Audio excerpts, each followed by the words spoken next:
Hello and welcome to the number one championship podcast, the second tier. I'm Ryan Dilks and this is us reacting straight off the back of Hull City 1, Middlesbrough 4.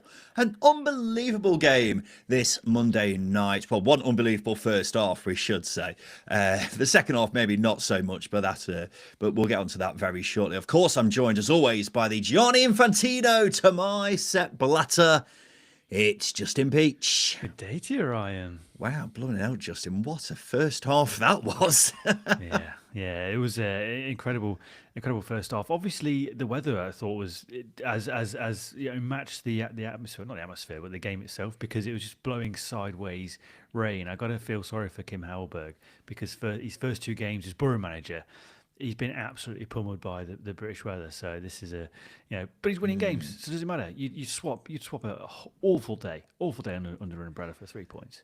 Yeah, it's a harsh introduction to the British weather, isn't it? But considering he's coming from Sweden, I don't know how rainy it is over in Sweden, but it's definitely quite cold over there, isn't it? But yeah, that first half was definitely a lot more entertaining than the World Cup draw, wasn't it? Whether the World Cup draw was more farcical than Hull's defending or not, we'll get onto that very shortly. But if you are joining us tonight for this live stream, then first of all, hello. Please leave a comment if you are joining us and get involved in the conversation. We'll try to read out as many comments as we can over the forthcoming 25-30 minutes while we try to dissect the game which we've just seen before our very eyes. But let's get into it, Justin. I think the first thing we've got to start off with is that we're 15 minutes late here today because the game was delayed by 15 minutes because Middlesbrough were caught in heavy traffic, apparently. But that's the last thing I needed when we're doing a late night live stream. Yeah, it meant I managed to eat my dinner without having to watch the game, which was a nice thing. I don't have indigestion. I'm over 30, so. What did you have? I had a takeaway curry. Oh, okay, fair enough. Yeah, I went full Friday night on this one, but I would have had to have eaten it very quickly, and I'd be in a terrible way right now if that was the case. Okay, fair enough. Well, positives all round then, I guess, in that case.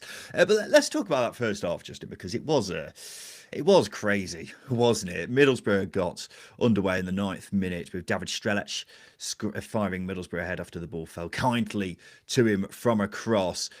First 20 minutes or so, I think it's fair to say it was a fairly even game, but then it kind of just all started to go very wrong for Hull around the 25-minute mark when suddenly they turned into just some of the worst defenders you've ever seen in your life. But we'll get onto that now, Justin. What did you think of Hull's defending when it suddenly just all went to shit? It's always on the horizon with Hull. It's always going to be the case at some point that their defending goes to complete garbage, which is a surprise because you've got Semi Jai, he's a seasoned operator at this level. Ivo Pando's been very, very consistent as a goalkeeper, and John Egan's one of the more reliable, experienced players in this division you could want in your squad or in your back line. So for their defending to get as bad as it did was a surprise given the individuals, especially if you don't know the context of the season. But when you start to read the numbers of Hull, you sort of go, okay, no, they're playing right to character here. There's no surprises there. Yeah, they just suddenly became very jittery at the back, didn't they? When losing possession, like they had no idea of what their surroundings were around them. It was quite bizarre, really.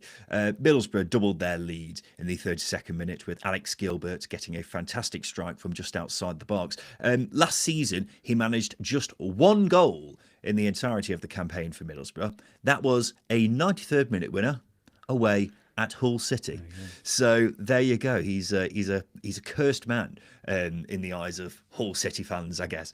Also set up the third goal, Morgan Whittaker making it 3-0 with a superb finish after a quick break. 44th minute, it was 4-0. Riley McGree stabbing it home after more Hull defending to give Middlesbrough a 4-0 lead. But I couldn't really believe what I was seeing here because they were just all over the place at the back in the first half, weren't we? Just at the risk of repeating ourselves, I just had no idea what Hull were trying to do. It was like they had no idea that they were so badly behind at that stage. The penny never dropped to the Hull. It should have dropped after the Strelec goal, right? Because the defending for that one was pretty poor because Strelec has found himself on his own to put the ball in the back of the net. Then Gilbert has got no one tracking his run for the daisy cutter he put away. Morgan Whittaker's allowed to come inside. Don't show Morgan Whittaker onto his left foot in and around the goal inside. And Riley McGree, again, the defending around that goal was terrible. every single goal, I think, would have been avoided with just really simple defending. It's not to take anything away from Middlesbrough. They deserved their result. They were ruthless, they were clinical, and they were very, very exciting going forwards, and they made the opportunities very well. But simple defending would have avoided each one of the 4 goals, which is funny for me because I'm not a Hull fan. Yeah, well, all 4 goals, you can say, they were given too much time, and 2 of them were shots from inside the box, weren't they? Like, basically nearer than the penalty spot. So, yeah, it was just comical defending at times from Hull. But it wasn't even just the defending. I don't think they really got out their own half much in certainly the second half of the first half, because they didn't register a single shot in the entirety of the first half. But it was absolute dominance, really, from Middlesbrough. I mean, we've been talking a lot about Hull here. I mean, we'll praise Middlesbrough later on in the show, but Hull's defending has got to be the headline, really, because they were absolutely appalling. And then, yeah, the second half was just a bit of a no-show, really. Hull did pull one back in the 61st minute with Joe Gallard scoring a penalty, which he won following a foul by Boro goalkeeper Sol Bryn. But I thought, considering we've said at various times that Hull are a bit of a two-half team this season, where they perform better in one half more so than the other. They did that here, but they didn't really respond at all to the fact that they were 4 goals down at half time. They won the second half 1-0, Ryan. Yeah, I guess. Yeah, true. What can you ask of them? More than that. More than that. Maybe winning it 4-0 would have been great. But yeah, with that, I think it was you go into that half time. They made a couple of changes at half time. Jukovic did. They come out of the second half, and it is damage limitation, isn't it? What do you do in that scenario? Especially if you can't get a goal in the first 5 to 10 minutes, you start to manage it from your point of view and make sure this doesn't get embarrassing, especially on home soil. And then maybe there's a little bit of hope after that penalty, but they didn't really get going. They never really got going. Never really got going throughout the entire evening. Maybe that 15-minute delay really did them over. Maybe that's when Boro got the coffees in on the team coach. They were clearly caffeinated into that first half, but with Hull, they were just, they were flat throughout. They were, the defending was poor. It was suspect at every occasion. It wasn't a good evening. No, it really, really wasn't, and it is 4 losses in 6 for them. But we've talked enough about Hull here. We'll talk about Middlesbrough very shortly, Justin, because if you are joining us for this live stream tonight, hello. We'll read out your comments very shortly, but if you're enjoying today's show, then now is the perfect time to sign up for the second tier YouTube membership community, where for just £4.99 a month, you'll get custom emojis to use in these live streams, including the likes of Mick McCarthy's lovely mug, and the comments section of every YouTube video that you watch with us on. You'll be able to use those emojis. You'll get access to the second tier Discord, where you can chat to us and loads of other Championship fans. And in addition to that, you'll get an exclusive video from us every single week. Just hit the join icon right next to the subscribe button to sign up right now. Got a few comments here, Justin, which we'll read out. First, this is from Chris. He says, thanks for cursing Hull, Ryan. Yeah, that's because I picked Hull as my outsider for this game. Done very badly with my outsiders recently. Evil Spirit says, Justin can get the alcohol and poppers out now, which was in reference to the previous show yesterday, where you were talking about getting them out for some reason. Party poppers, not paraphernalia. Only good stuff here. Okay, yes, of course.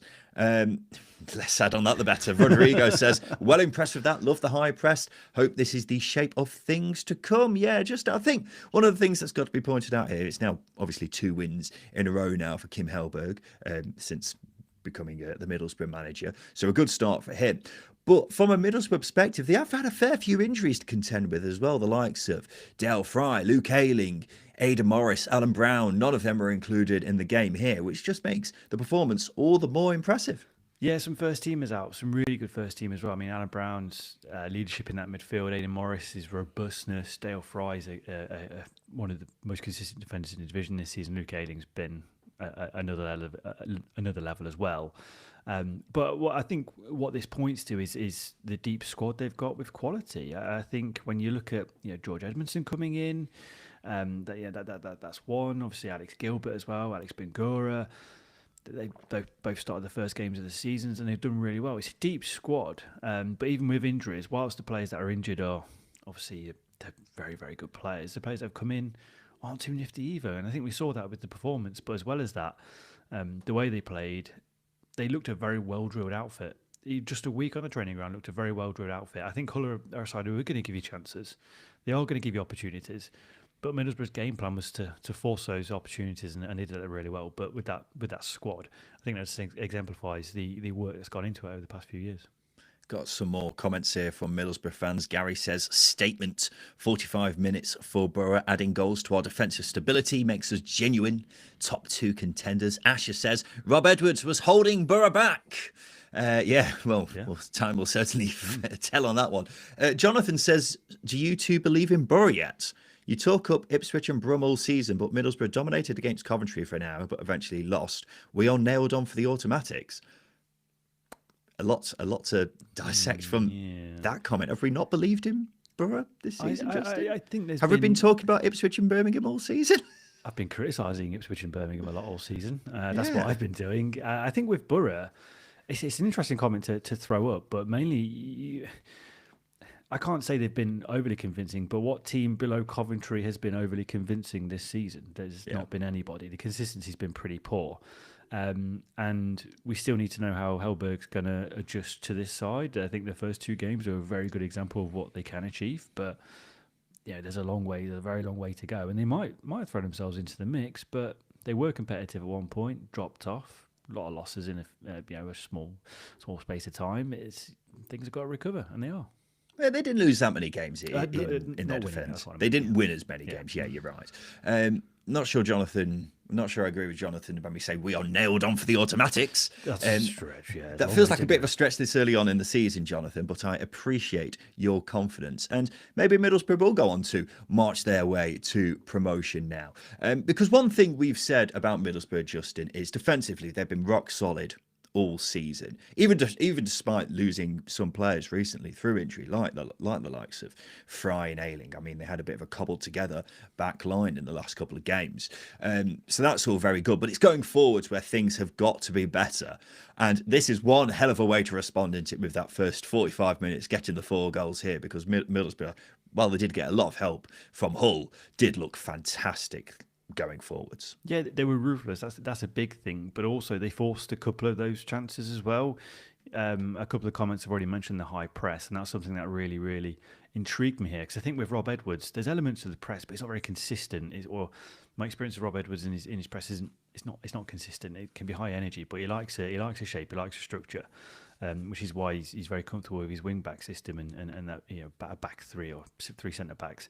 So it's nice to see this Boro team really have at it. And I think when you start to introduce the likes of Alan Brown, Aidan Morris into that group, who are good ball winners by their own right, and perhaps better than the ones they had in there against Hull tonight, then this team has got legs, it's got gears to go. It's a really, really exciting proposition. But we look at this game in isolation. They forced a lot of those opportunities. They pinned Hull back, and they made it really difficult for Hull to get out, which is why John Egan kept passing it to Boro players.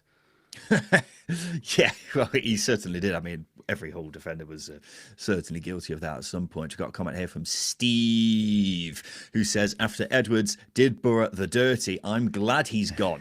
After Hellberg's first 2 games. Edwards slander tonight. Yeah. I'm getting a strong sense from the comment section that they're not big Rob Edwards fans, which is absolutely fine. But yeah, you got to be very impressed with Middlesbrough here and the way they attacked. I think it wasn't just the fact that Hull did help them out on loads of occasions. It was the fact that you had all these different players coming together and really contributing. I mean, we had 4 different goal scorers, had 4 different players getting assists as well. So everybody contributed in their own shape or form. David Strelec with just his 2nd goal since moving to Middlesbrough for £6.5 million. Him getting on the score sheet, obviously a huge bonus, considering he has struggled a bit so far for Middlesbrough, hasn't he, Justin? But I thought he looked pretty sharp here. Did lose the ball on a couple of occasions, so there's still work to do, but he did look sharper than he has done this season. Oh, it's about getting confidence into forwards, isn't it? Especially when they make a big money move. Strelec came with a fair bit of a reputation, and we haven't seen it, but I don't think that's partly down to him. I think, fine, I'll criticise Rob Edwards. I think his system doesn't really allow for certain individuals to thrive, and Strelec doesn't strike me as a player who's going to thrive on those crosses from deep, which Rat Edwards' ball, it can do that quite a lot, quite often. Strelec is not a big, massive number 9, is what I'm trying to say. He wants the ball sometimes through his feet, but anything lower than head high it will be great for him. But he is sharp in the box, and he's shown that. He's shown that here, and his first goal for Boro was him being sharp in the box again. So get balls in the box, get him playing around in and around the 18-yard box. You'll get a lot more chances out of him, and hopefully confidence will grow, and therefore goals will as well. Yeah, well, hopefully, Kim Hellberg will definitely be hoping that's the case. He was saying in the lead up to this game that he studied every goal David Strelec has scored in the past 4 years as part of his homework before joining Middlesbrough. And Hellberg has promised that he will score a lot of goals under him, which is all very promising, isn't it? I think one of the things he has struggled with this season is his position, because Edwards at times seemed to like to play him as sort of a second striker behind the number 9, which, well, based off what we've seen from him this season, didn't seem like it was getting the best out of him. Hellberg has made it very clear he sees him as more of a number 9. So him playing as far forward as possible, I'm sure he would like that, because he's a goal cut, he's a striker, he likes to score goals, and you're going to score more goals if you're getting as far forward as possible. And at times here, there were a couple of through balls which got put through to him, and the first touch wasn't the greatest. Maybe that's down to a lack of sharpness this season, because he has been a bit in and out of the team due to injury as well. But if it's all about building confidence with him, this will go a long way to that. So that's all very positive as well. But when we're talking about confidence, Justin, we have to talk about the boy, Morgan Whittaker, whose form has blown out of control. He's now scored for the 4th game running. Incredible scenes from him. He'll be better than Morgan Rogers at this point, won't he? Let's be honest. If he carries on this form, he's going to fulfil the prophecy that Ryan Dilks foretold last season, or whenever it was. It was a couple of seasons ago. Yeah, it was a while ago now. But I think, Morgan Whittaker's another one. What I will credit Rob Edwards for is the support and the confidence he put into Whittaker, because I think a lot of that, a lot of his form that he's seeing now is probably down to that. The whole family comments is one. But Whittaker's a good player. He is a good player. And, just give people a bit of context about what the family comments were. I'm sure many would have seen it in the context of Rob Edwards leaving Middlesbrough, but of course he got a bit of stick from Middlesbrough fans away at Preston, did Morgan Whittaker, and Rob Edwards defended him post-game and suggested that the club's a family, you've got to support them, and I say that level of confidence in a player is going to be really, really important, and I think that laid the groundwork for Morgan Whittaker probably accepting that he's part of the Boro family. That's going to be massive, but him scoring goals is absolutely huge. Obviously, Boro paid a lot of money for him last January, but he's a quality player. A lot of the data nerds will suggest he isn't, because he's good. He's only really good at striking the ball from distance. But you get him in those shooting positions off the left, he's going to score a lot of goals. But his link-up play is really, really good. He can dribble. There was a moment in the second half here where he carried the ball about 40 yards. The cameraman eventually lost the ball, but it just highlights his quality with it as well. So there's a lot there for him to grow into, and I really, really am excited what he can achieve this season. Yeah, well, when he's confident, you start to see a completely different player, don't you? Because we didn't see that player previously in the Middlesbrough shirt. Obviously, as you say, they spent a lot of money on him last January, didn't score a single goal in the second half of last season. It actually took him 9 months to score his first Middlesbrough goal, which was, of course, against Ipswich when we did a live stream on that a few weeks ago, Justin. But now he has really sprung to life, and he's still a bit frustrating, don't get me wrong. I mean, you do well to find any winger who's not a bit frustrating every so often at this level, but he is looking like he is really coming to life now. And the goal he took today was the pick of the bunch, really, wasn't it? It was a superb goal, curling it around into the far post. So if he's coming good now, then I'm sure every Middlesbrough fan will be very, very happy about that. Because, yeah, we know he's got quality. We saw that at Plymouth a couple of seasons ago. That left foot is an absolute weapon when it's on form. It's just not been much of a weapon. It needed a bit of repair, didn't it, Justin, over the past few months, and it's finally got that now, and it is looking very deadly indeed. So always good to see him having a nice time. But Middlesbrough looking very good, of course. With this results, they have now moved clearer in the top 2 places. They are now 5 points clear of Millwall, who obviously still have to play tomorrow. But Middlesbrough will be ending this weekend in the top 2, which is the least of things that they would have hoped for heading into this weekend, and that is very good stuff from them. We'll quickly touch on Hull, Justin, because it's now their 4th loss in 6, already spoken at length about their defensive issues because only Sheffield Wednesday have conceded more goals than them. It's obvious where they need to improve, but I think the recent results are a bit of a cause for concern with Hull. They started well, but things have dipped fairly considerably in the last few weeks. They have. You say only Sheffield Wednesday have conceded more goals than Hull. Let's have a glass half full scenario. They are the second top goal scorers in the division. So there's something to take out of this game, although that could be superseded tomorrow, of course. But yeah, the problems are defensively. Defensive shape is it's been poor for the entire season. They are a very open team. They are a very, very open team. There's that moment where Regan Slater gets tackled, debates whether it was a foul or not. Don't think it was, but he lost the ball, I think, for Morgan Whittaker's goal. But there's no covering runner for it, and obviously Morgan Whittaker's allowed the space to come inside and shoot. I think it's worth pointing out they are missing a few players. Charlie Hughes has been missing a few games. McBurney's been out. Liam Minn's been out. We've discussed this at length. Matt Crooks needs surgery on a tendon issue. So they do have fitness concerns, if you like, but that's not an excuse for their numbers that they've been posting all season. I would be really concerned that this hasn't been addressed from a Hull point of view. I think going forwards they could be really exciting and really interesting, but you've just been hammered 4-1 at home. There has to be a response defensively to that, and if there isn't, I wouldn't say I'd have concerns about Sergei Okerovic, but if you're not learning your lessons, you're facing a lot of shots, your clean sheets are low. You've got to find solutions, and they're not, and that's a big concern. Yeah. I mean, you're absolutely right to point out that Charlie Hughes has been missing recently. He did come on as a sub in the at half time in this game, but he's obviously a big miss because he's one of the centre halves I rate the most highly in the entire division, and it wouldn't surprise me at all if he's the subject of a lot of interest in January. Having said that, you would expect a very experienced centre-back pairing of John Egan and Semi Ajayi to be a lot better than they have been, but Hull do ship an awful lot of goals. And you're absolutely right. Scoring goals has not been a problem for them at all this season. They've been fantastic going forwards. And for reasons we've explained previously, with players potentially coming back from injury, they could be even better.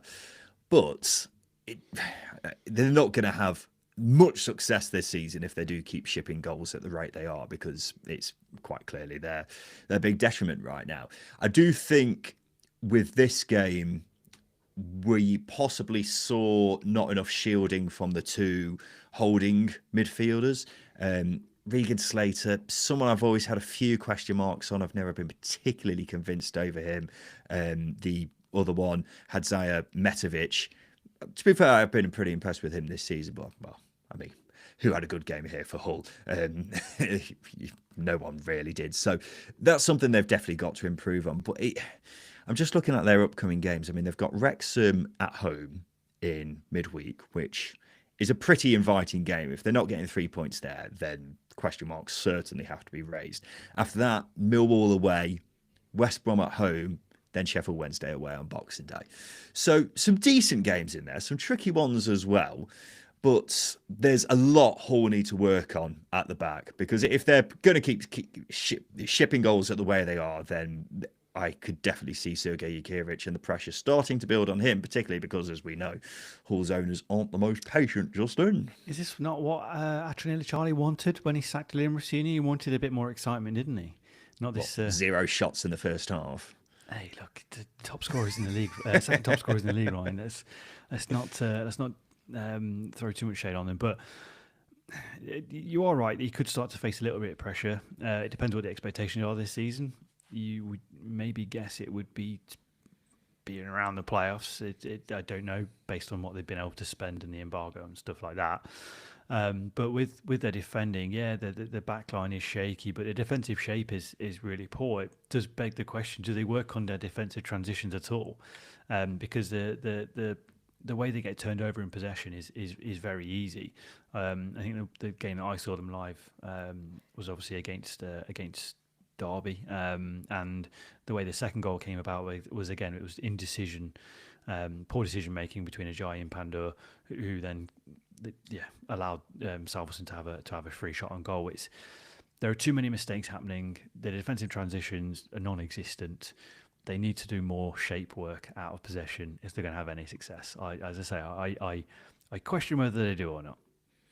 Yeah, well, we'll certainly see very soon, won't we? They need to get a win against Wrexham in midweek. Otherwise, as I say, I think we could start seeing a bit of pressure piling on Jakirich, even though he has done a decent job so far this season. But there we go, ladies and gents. This has been our review of Middlesbrough thrashing Hull 4-1 with a first half avalanche of goals from them. We've got a couple of polls, Justin, which we always like to do when we do these live streams. We've got this first one, which is Kim Hellberg the man to take Boro up? Yes or no? I think he is. I think Rob Edwards leaving Middlesbrough was the best thing that could have happened to them. I genuinely believe that, hand on heart.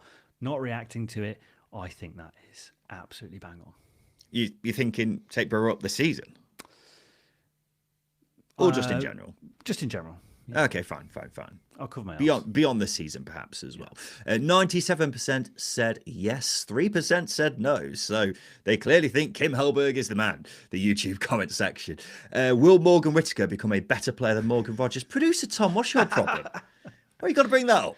Sold him down the river. Love it. Absolutely love Completely unnecessary. You've sold me down the river, and now producer Tom's done it as well. Any thoughts on that, Justin? Can Morgan Whittaker become the starting number 10 at the World Cup this summer ahead of Morgan Rogers and Jude Bellingham? With the form that he's showing right now. Absolutely. Go on then. 27% said yes, 73% said no. So there you go. But there we go, ladies and gents. Big thank you for watching tonight if you are watching live on the live stream with us. We'll be doing another one of these very soon. I think Sheffield Wednesday derby. In just over a week's time. So on a Monday, I believe that is. So we look forward to seeing you then for that if you want to join us then. But as I say, big thank you for watching tonight. We'll be back again on Sunday with our review of all the weekend's action. This has been the Second Tier Podcast. I've been Ryan Dilks. But Justin Peach. And a big thank you for watching.